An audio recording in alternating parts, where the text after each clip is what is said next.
Er det dejlig mad, Lukas?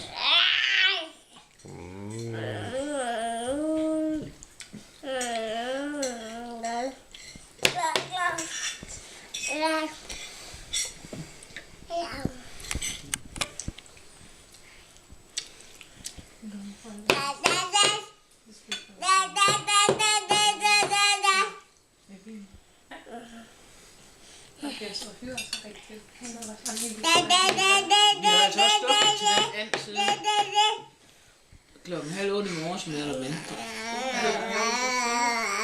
Jeg har faktisk lavet sovs derpå. Fordi jeg skulle have været færdig med det der, det der var før det sparkusås hjemme, det skulle jeg have. Ja, nu kaster jeg håndklædet i vandet. Jeg skal have noget mere rødkål til det. Jamen det skal du da få.